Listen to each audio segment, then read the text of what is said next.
En semaine, 16 millions de voitures circulent quotidiennement en France. Taux d'occupation 1,1 personne plus exactement en moyenne, nous dit l'INSEE. On appelle ça l'autosolisme. On roule tout seul dans des voitures qui sont prévues pour 4 voire 6 personnes.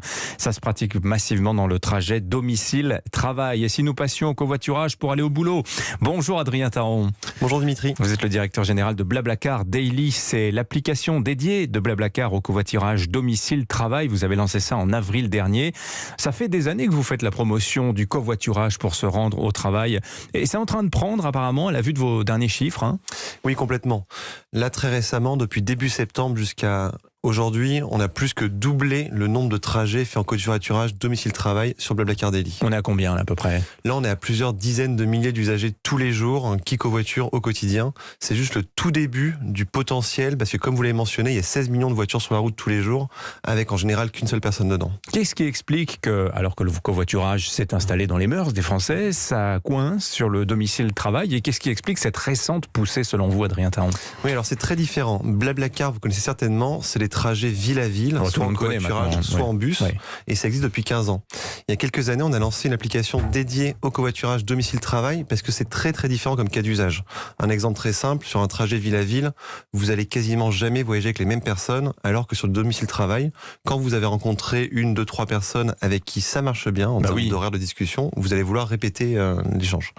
C'est plus difficile parce que bien sûr, on est plus exigeant sur un trajet domicile-travail où il faut arriver à l'heure, on est moins tolérant à faire des détours plus long pour récupérer les gens, les déposer. Et donc il faut plus de monde qui l'utilise.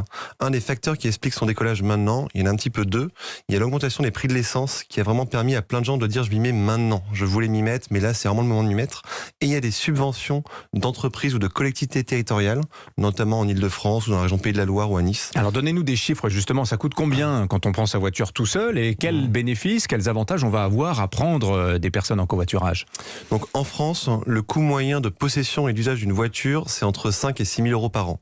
Je tiens compte là-dedans de l'usage, du carburant, de l'amortissement. On dit 33 centimes du kilomètre à peu près. C'est ça, à peu près selon les barèmes fiscaux, selon la puissance fiscale. Avec du covoiturage domicile-travail, si vous covoiturez presque quotidiennement avec juste un passager, vous allez économiser entre 1 000 et 2 000 euros par an.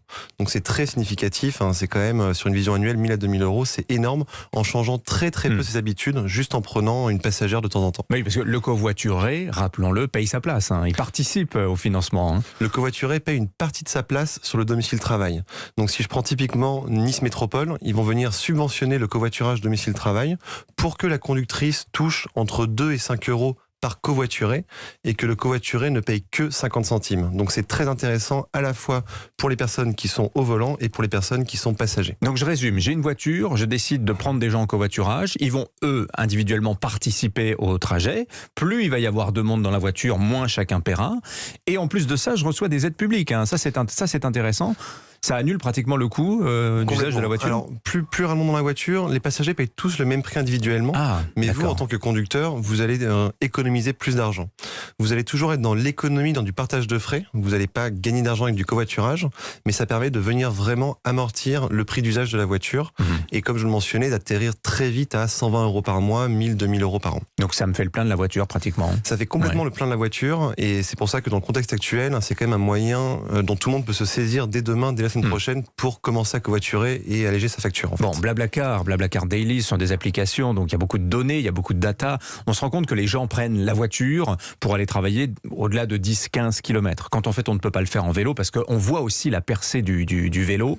C'est ça à peu près? C'est un aller-retour de 30 km jour C'est un peu plus que ça même. Notre trajet moyen fait 30 km aller, donc 60 aller-retour. Donc c'est vraiment la réalité de tous ceux qui prennent leur voiture au quotidien, typiquement en grande couronne en Ile-de-France ou qui habitent dans des villes de taille moyenne en périphérie de grandes villes et qui vont travailler. D'autant que, pardonnez-moi j'ajoute, mais on voit que la route est en train de s'aménager petit à petit pour le covoiturage. Il y a ce projet porté par la mairie de Paris d'une voie dédiée pour le covoiturage sur le périphérique d'ici quelques années, des aires de stationnement également sur les autoroutes. J'ai une question aussi toute bête, pourquoi vous avez choisi de faire une application BlaBlaCar Daily séparée de BlaBlaCar? Pourquoi pas intégrer ça directement dans l'application BlaBlaCar? Alors à terme, peut-être qu'on va l'intégrer. Le faire de manière séparée, ça nous permettait d'avoir une application, donc une interface pour son téléphone mobile, qui est vraiment dédiée au domicile travail, avec des fonctionnalités différentes. Retrouver ses anciens conducteurs, bénéficier de subventions publiques, et c'est un cas d'usage tellement différent qu'on a besoin d'avoir une technologie différente. Parce que dans l'application, vous intégrez les démarches pour percevoir ces aides publiques, notamment les aides régionales prévues par l'Île-de-France ou d'autres régions. Exactement, tout est automatisé. Il suffit d'utiliser tout simplement et tout est directement automatisé. C'est nous qui allons venir avancer l'argent et après vous allez pouvoir en bénéficier en tant qu'utilisateur. Pour comparer, c'est un petit peu comme comparer du TGV et du métro. C'est deux trains différents en fait. Donc on a besoin de deux applications différentes pour vraiment répondre aux besoins des usagers. Alors actuellement sur Blablacar Daily, il y a plus d'offres ou de demandes ? Est-ce qu'il y a des gens qui ont envie de lâcher leur voiture ou qui préfèrent prendre leur voiture et prendre des autres ? Ça se fait vraiment en deux temps. En général, on commence par avoir des conductrices et des conducteurs qui se disent « Ok, je vais partager ma voiture, je prends des passagers ». Et au bout de quelques semaines, ils se disent « Mais si je veux économiser encore plus, le mieux c'est d'arriver à lâcher la voiture 1 ou 2 jours par semaine ».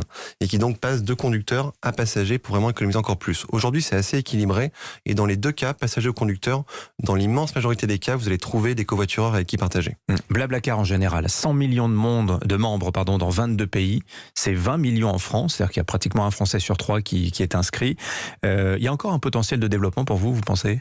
Oui, complètement. Donc il y a un potentiel de développement qui est multiple. En France, ça veut dire plus de covoiturage, plus de voyages en bus et peut-être à terme d'autres moyens de transport. On réfléchit à peut-être distribuer les trains longue distance également. Et dans le monde globalement... Ah, vous n'avez pas renoncé ça, le train vous y pensez encore ? On y pense toujours, mais Blablacar, on est là sur du long terme pour vraiment créer la meilleure interface pour nos usagers. Et sur Blablacar en tant que tel, comme vous l'avez mentionné, la France, c'est 20 millions d'usagers sur 100 millions et il y a un potentiel de croissance qui est énorme à l'étranger, notamment au Brésil, en Russie, en Ukraine. Blablacar est un groupe français qui se développe partout dans le monde en fait. Vous avez fait votre meilleur mois depuis le début de la crise. On est en novembre, c'est pas un très bon mois pour le covoiturage en général. Exactement, et ça a été entre guillemets un soulagement, c'est qu'à la fin de l'été, à partir de septembre, on a vraiment vu l'usage revenir complètement. Et donc nous, on a vu vraiment les conductrices et les passagers revenir sur la plateforme. Et comme vous le mentionnez, on est sur notre meilleur mois depuis le début de la crise sanitaire. C'est quand même très très prometteur pour la suite. Blablacar Daily. Merci Adrien Taon, le directeur général, d'être venu nous voir ce matin sur Europe 1. Excellente journée à vous. Merci. 6h49. C'était l'interview.